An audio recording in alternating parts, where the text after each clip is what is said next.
Assalamualaikum warahmatullahi wabarakatuh. Bismillahirrahmanirrahim.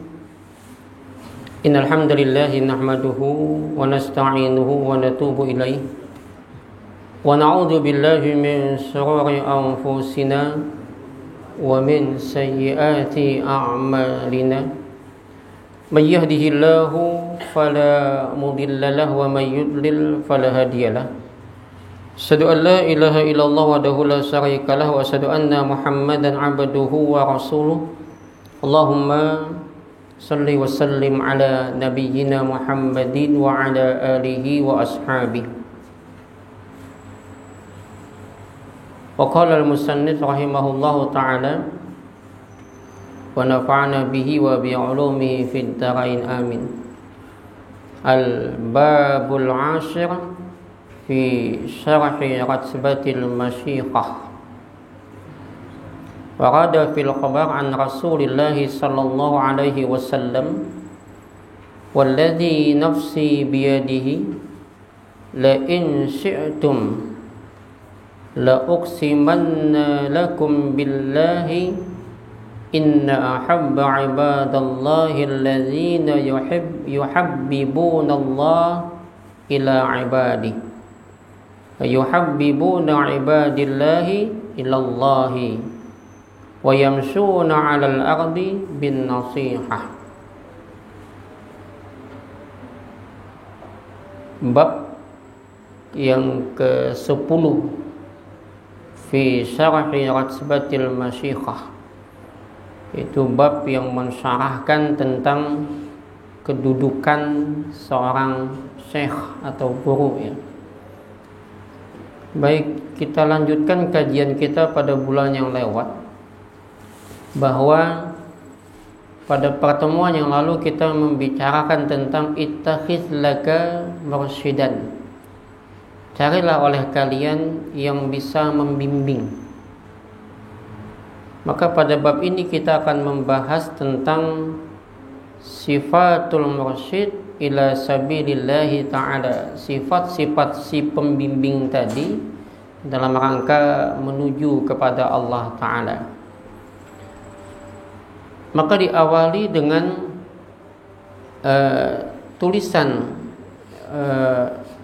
Al-Imam Suhrawardi.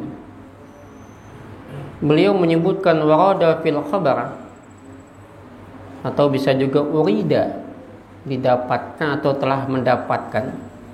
Kalau warada itu dapat atau mendapatkan, kalau urida didapatkan, fil khabar dalam sebuah hadis, an Rasulillah sallallahu alaihi wasallam, daripada Rasul sallallahu alaihi wasallam. Kalau kita perhatikan secara lengkap, ini kan langsung ya. Biasanya Al-Imam Suhrawardi itu selalu menyebutkan sanad ya. Nah, pada kali ini beliau langsung kepada matan, seolah ingin menunjukkan lebih lengkap pada isi ya. Tapi kalau kita sebutkan secara sanad, sebetulnya lengkapnya haddatsana Abdullah, telah menyampaikan kepada kami Abdullah, haddatsana Khalaf bin Hisham, haddatsana Hazmu ibnu Abi Hazmin qala, mengatakan, ini kalau lengkapnya, sami'tul Hasan yaqul inna rajulan min ashabi Rasulillah sallallahu alaihi wasallam qala, aku dengar bahwasanya Hasan menyebutkan bahwasanya ada seseorang sahabat daripada Rasul sallallahu alaihi wasallam menyebutkan bahwa Nabi bersabda, walladzi nafsi biyadi, demi dia yang jiwaku itu berada di tangannya. Maka kalau begitu siapa dia? Allah. Kita itu boleh bersumpah hanya dengan nama Allah, tidak boleh dengan nama benda atau makhluk. Demi langit, demi bumi, demi apa-apa, enggak boleh. Kalau yang bersumpah demi benda itu cuma Allah saja yang boleh untuk melakukan penekanan. Wadduha, demi waktu yang mulai naik, waktu pagi ya, waktu yang nyaman, tenang, naiknya matahari itu boleh.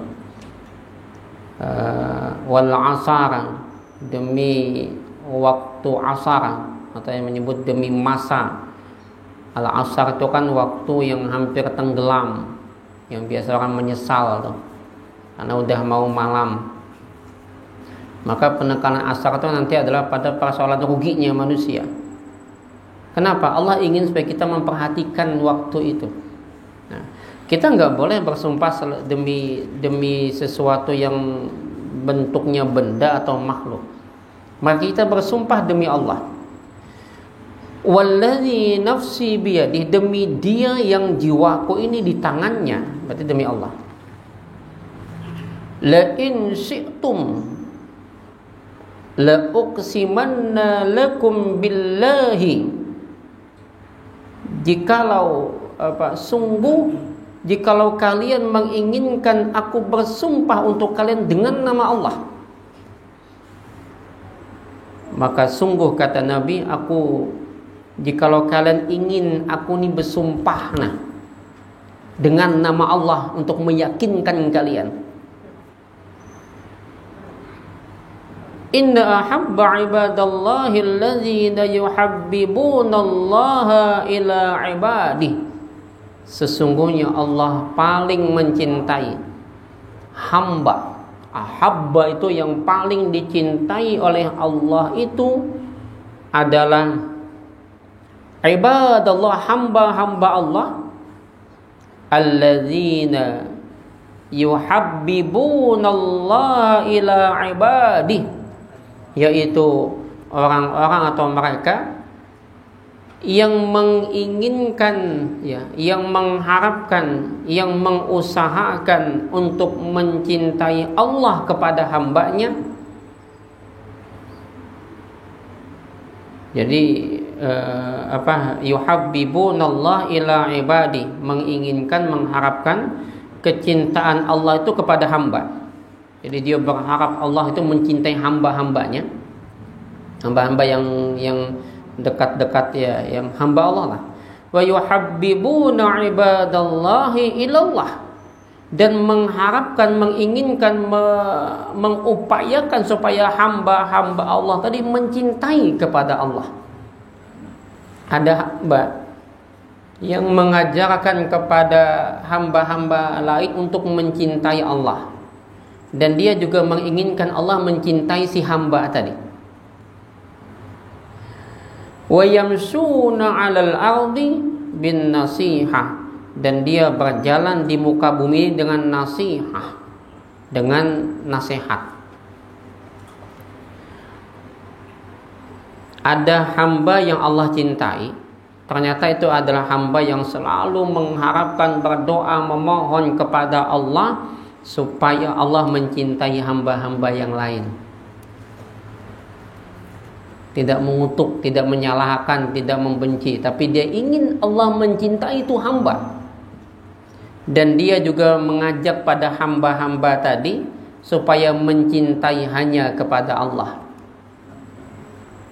Dan dia juga yang ketiga adalah wayamshuna 'alal ardi, berjalan di muka bumi ini bin nasihah. Nasihat itu ya nasihat. Tapi secara bahasa nasihat atau nasaha itu tulus. Maka ada istilah taubatan nasuha, taubat yang tulus. Kenapa? Karena nasihat itu mestinya tulus, ikhlas. Maka di sini tingkatan syekh guru itu tulus. Ya, dia tulus, dia ikhlas. Maka guru yang ikhlas itu dia membimbing. Nah, disinilah kemudian pentingnya kita belajar.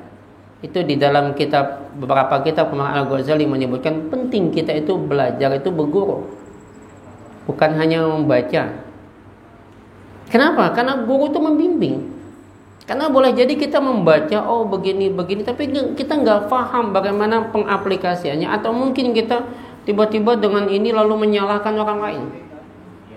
Nah, ini yang tidak diinginkan. Maka itulah kemudian kalau kita perhatikan dalam banyak literasi atau literatur ya, orang selalu menisbahkan ini kepada Nabi, hadis, padahal bukan hadis. Misalnya ya, ada beberapa di kajian-kajian mereka menyebut apa istilahnya kajian tasawuf ya dan lain sebagainya. Sebetulnya nggak ada dalam. Jadi dulu zaman Nabi nggak ada kajian fikih, nggak ada kajian tauhid, nggak ada kajian tasawuf. Cuman belakangan memang kajian itu lebih diarahkan kepada beberapa apa istilah-istilah. Nggak ada zaman Nabi itu nggak ada. Semua ilmu sama. Lalu muncul nanti klasifikasi, ada ulama fikih, ada ulama tauhid, ada ulama tasawuf, ada ulama filsafat. Nah, cuman di antara pembagian itu yang kita benci cuman tasawuf. Karena bid'ah. Padahal kalau kita bicara bid'ah, semua kajian-kajian kita itu nggak ada zaman Nabi. Istilahnya pengklasifikasian. Nah, tapi kita anti duluan. Nah, misalnya gini ya, itu disebutnya hadis, padahal bukan hadis.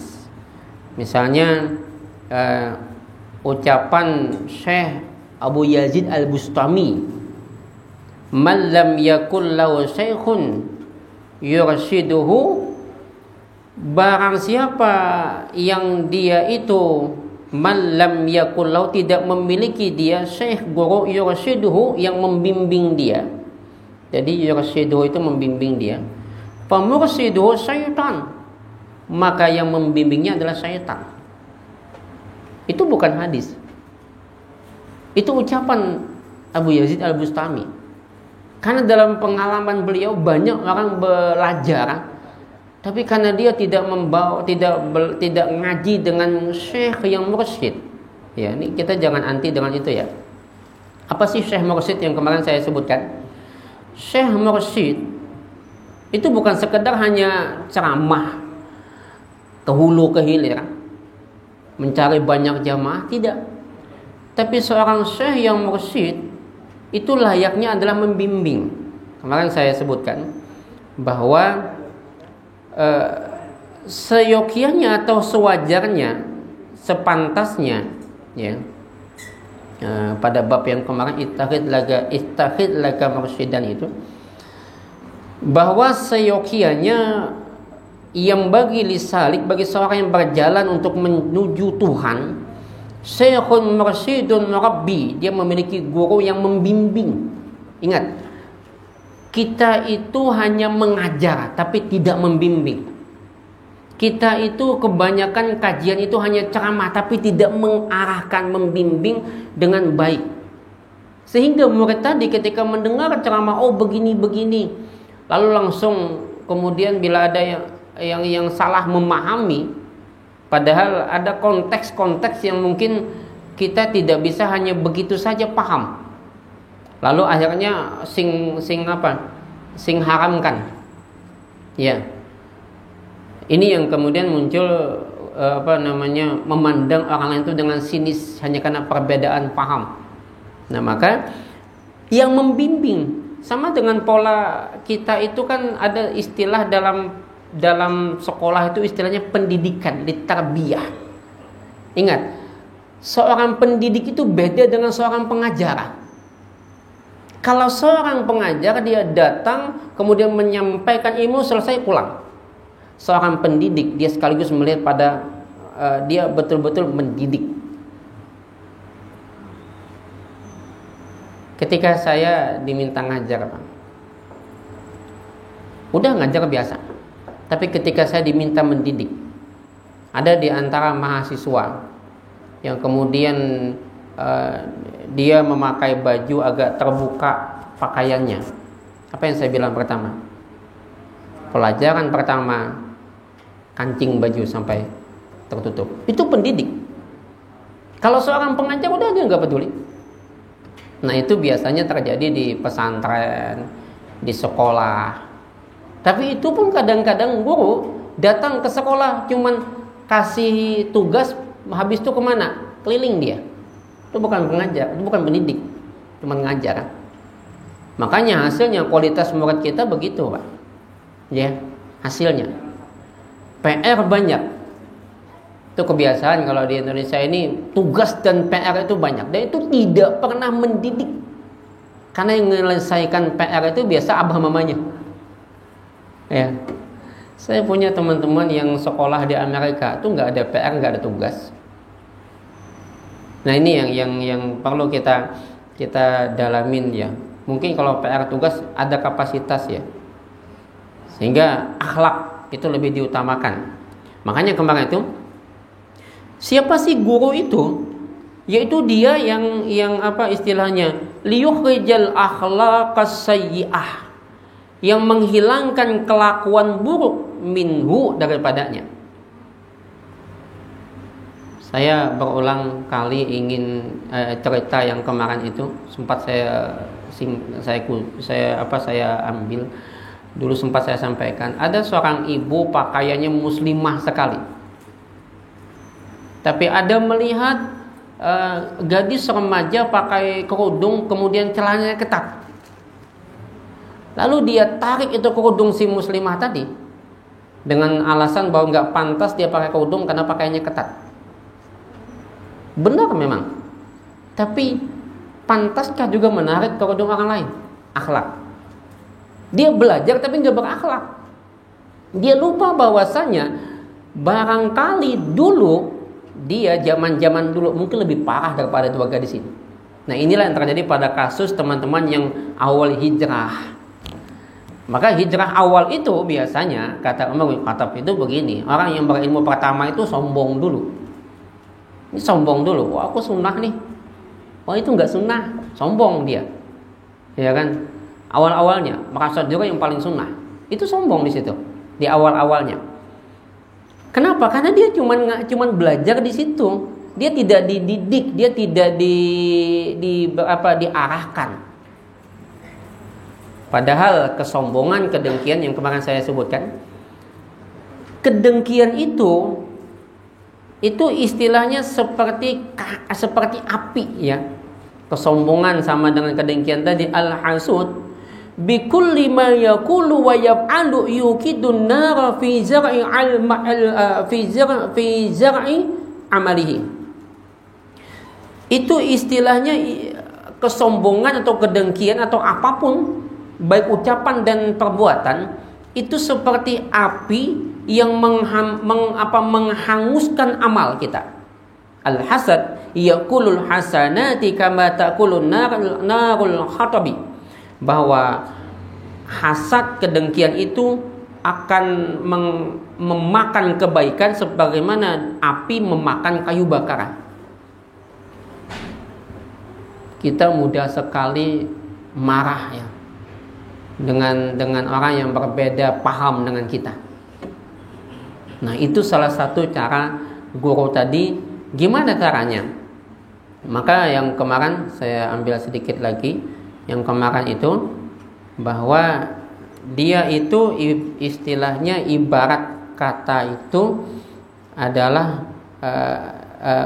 bitarbiyah, dengan tarbiyah ya, dengan pendidikan. Makanya guru itu dia betul-betul tarbiyah. Apa itu tarbiyah? Mendidik. Wa yaj'ala makanaha khuluqan hasana, lalu menjadikan, mengarahkan, menunjukkan posisinya kepada akhlak yang terbaik. Dan wa makna tarbiyah, dan makna mendidik itu adalah yasbahu fi'lal fallah, itu seperti petani ya. Jadi serupa dengan petani alladzi yaqla'u syauq, yang mencabut duri, wa yukhrijun nabatatil ajnabiyah. Ya. Betul. Ya, betul. Karena dulu dia yang ceramahkan ini kemarin, juara 1 di Kabupaten Banjar Pak. Dia sengaja mengutip kitab ini, ceramah di Kabupaten Banjar, dan juara 1 tuh yang ujung tuh. Juara berapa? Juara 1 ya. Iya.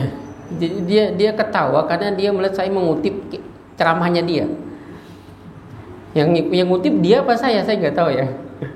Nah jadi dia seperti mencabut atau menghilangkan tumbuhan pengganggu supaya hasilnya sempurna.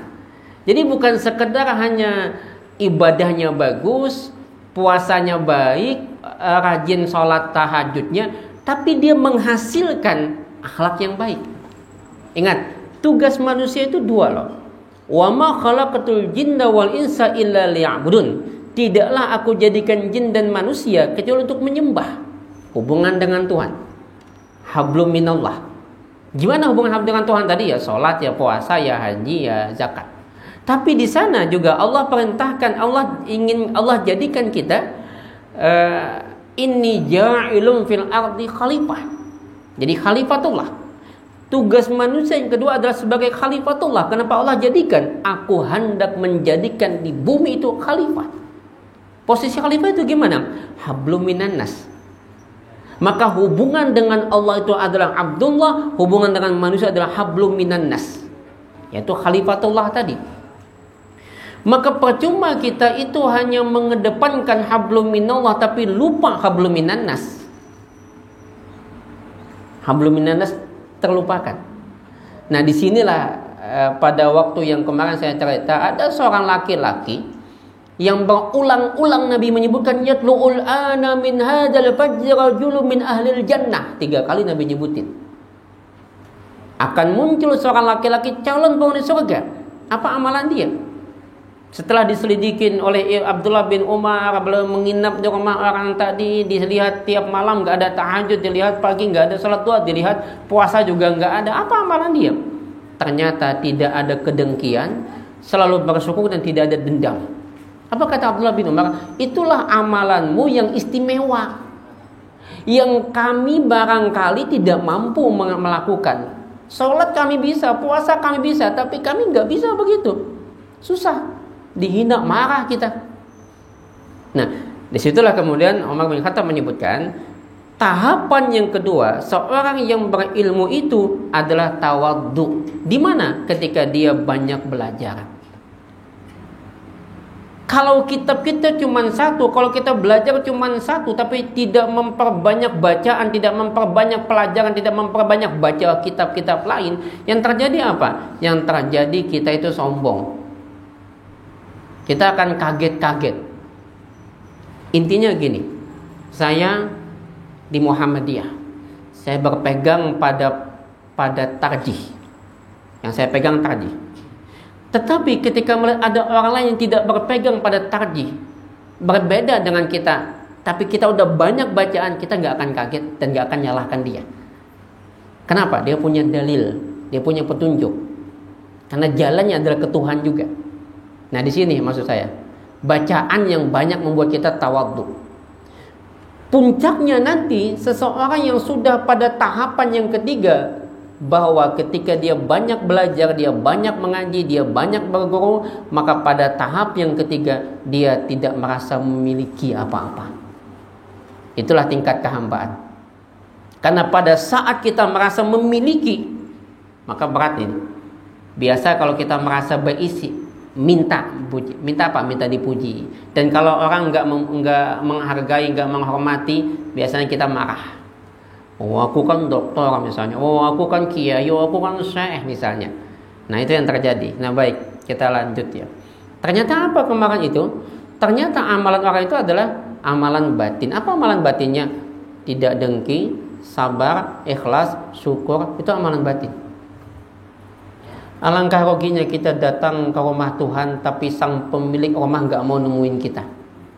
Tapi beruntungnya kita, tatkala sang pemilik rumah itu justru yang mendatangi kita. Kapan itu?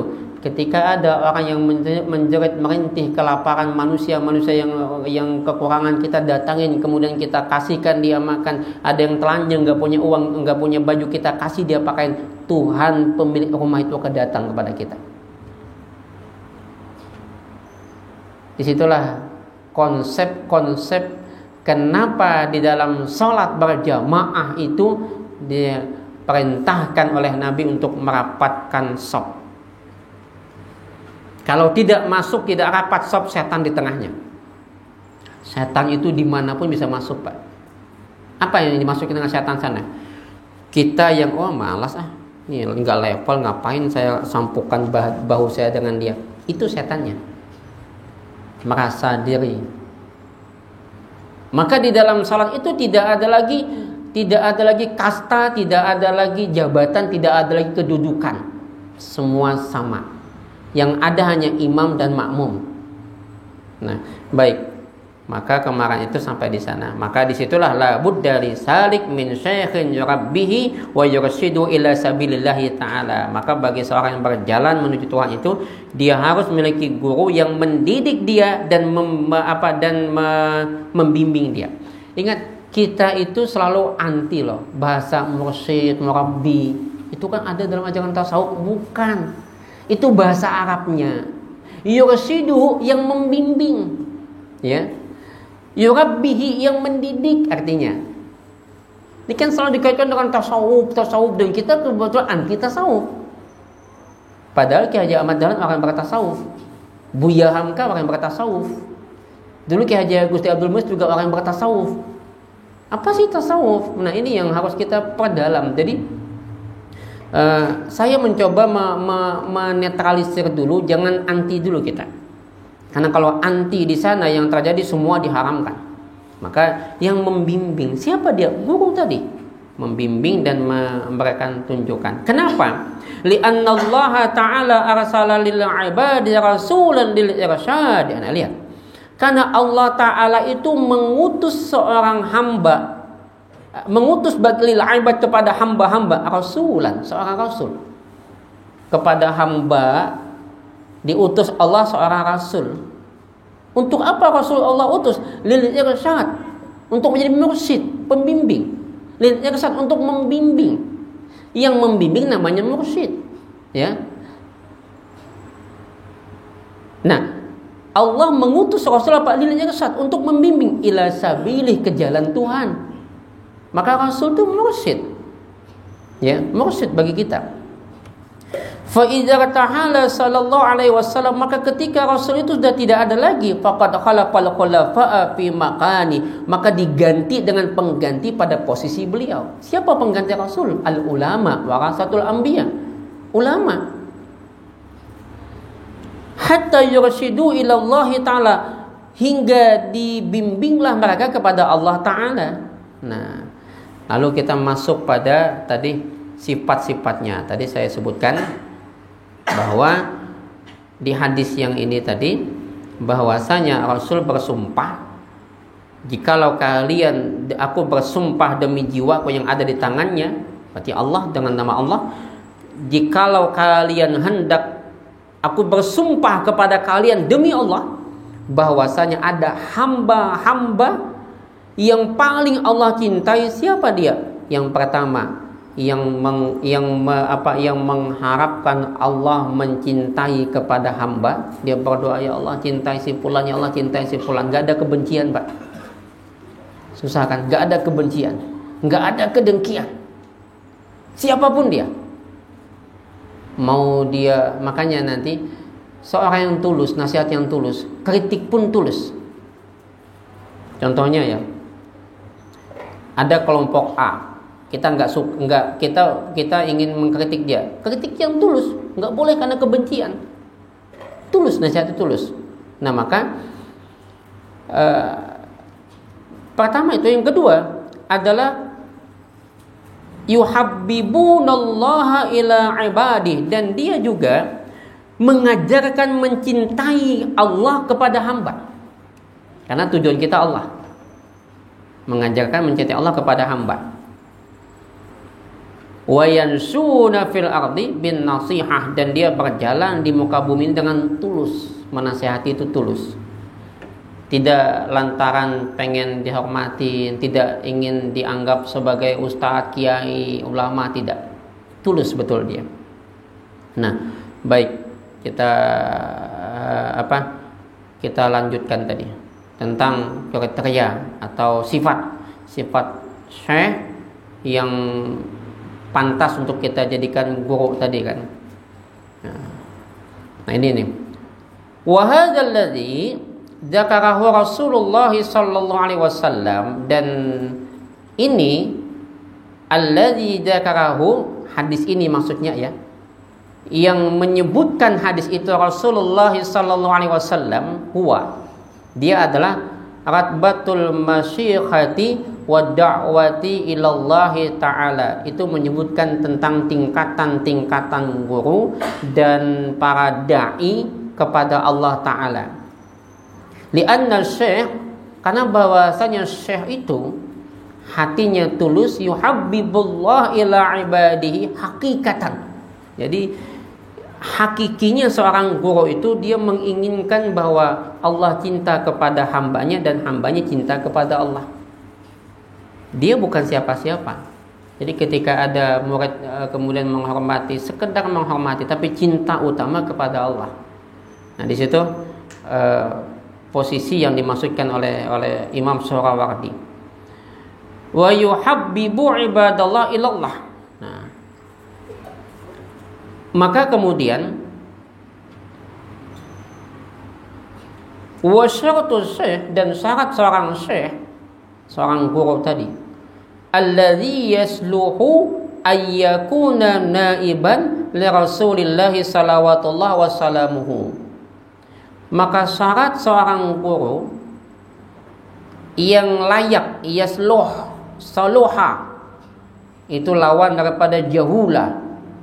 Saluha itu tepat, pas, tidak timpang. Jahula itu timpang.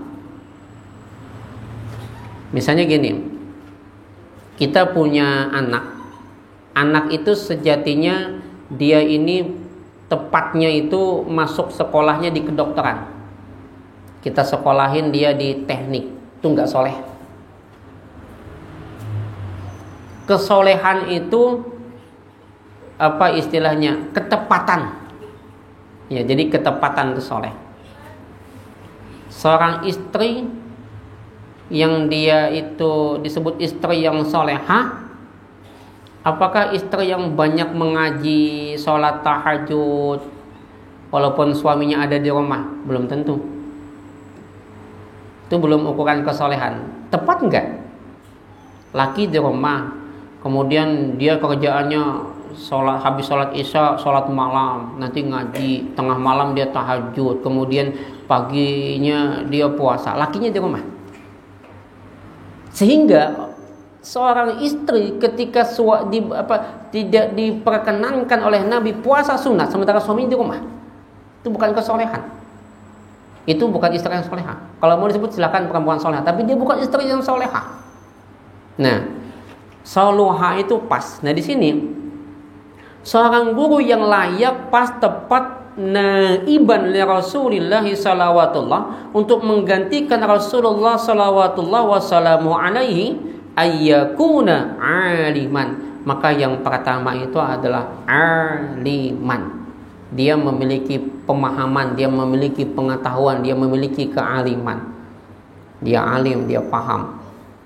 Kalau tadi disebutkan oleh Al-Imam Al-Ghazali bahwa guru itu ibarat seorang petani yang mencabuti duri yang mengganggu atau pohon-pohon pengganggu, maka yang kedua, seorang guru itu bisa diibaratkan hari ini seperti supir yang dia paham betul apabila ini jalan macet, dia punya jalan alternatif untuk menuju tujuan ketika jalan itu buntu. Apa yang kita tangkap? Dia memiliki pemahaman luas. Tidak hanya satu madhab dia bisa, dia semua madhab. Tapi kemudian dalam praktek dia, boleh jadi dia menggunakan satu madhab. Contoh gini Pak, beberapa waktu yang lewat dalam bulan-bulan ini, misalnya ada seorang ustadz teman saya alumni Madinah,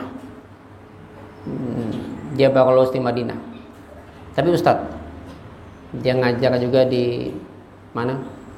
Di sekarang namanya Al-Irsyad ya, Bakkah, Al-Irsyad berapa tuh? Kemudian dan sekarang kalau lulusan Madinah tuh bukan LC lagi Pak, bukan, itu kan license, enggak lagi, BA, gelarnya BA.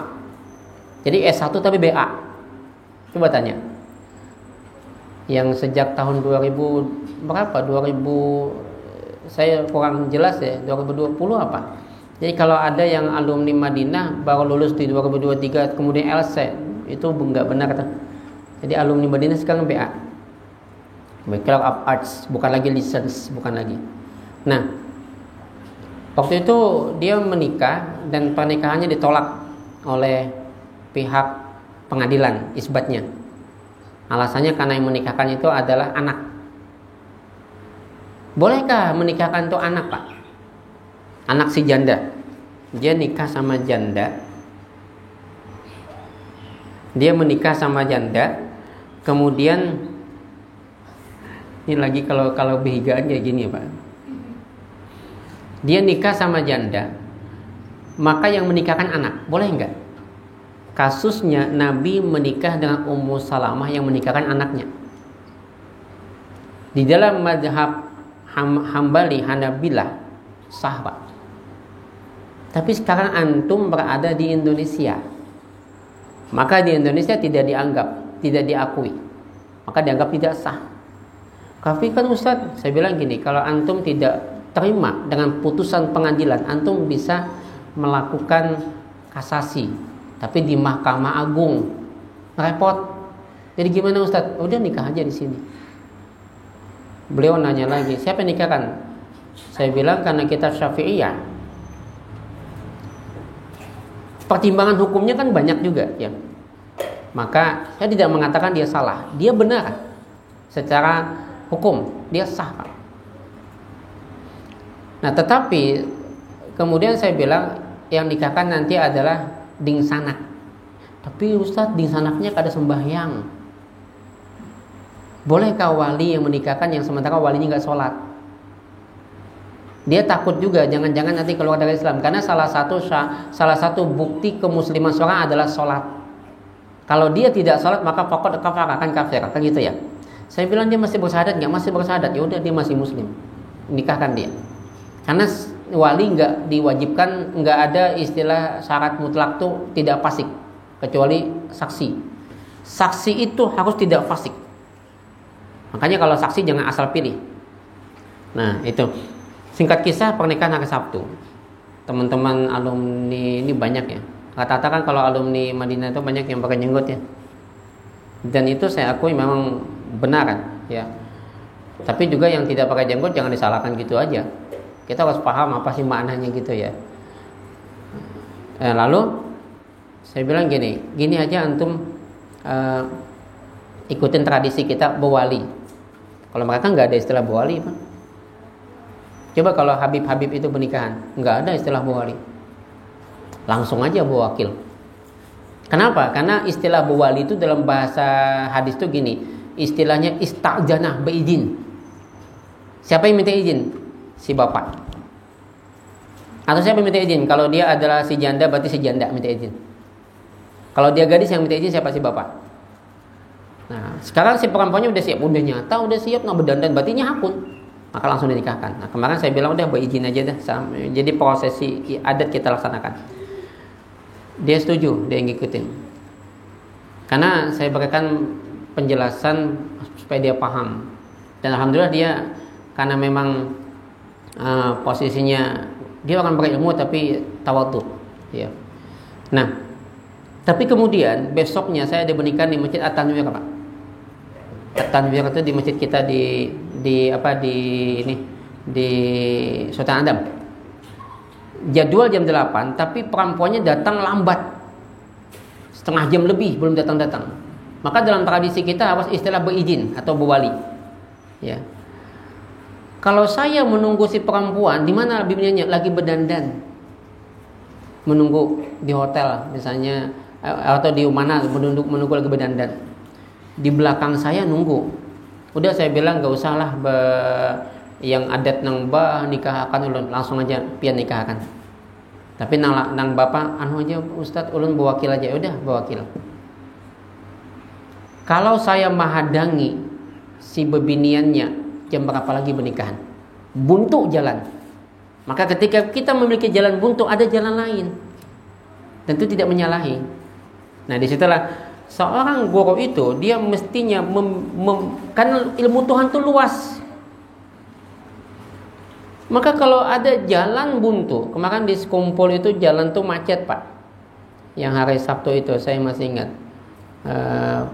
Posisi itu macet. Supir tuh paham jalan sini supaya cepat sampai ke Banjarmasin. Ketemu jalan itu sebelum maghrib udah nyampe di Banjarmasin. Yang teimbai jalan juga, tapi dia nggak tahu jalan, tengah malam baru sampai Banjarmasin. Ya, nah, baik kita lanjut ya. Jadi layak, pantas. Itu apa yang aliman paham. Illa anna kulla alimin la yasluhu lil khilafah. Tetapi tidak semua orang nang alim, nang paham itu pantas jadi pengganti Rasul. Enggak semua yang alim, yang dalam artian sini menjadi guru yang bisa mendidik, enggak semua.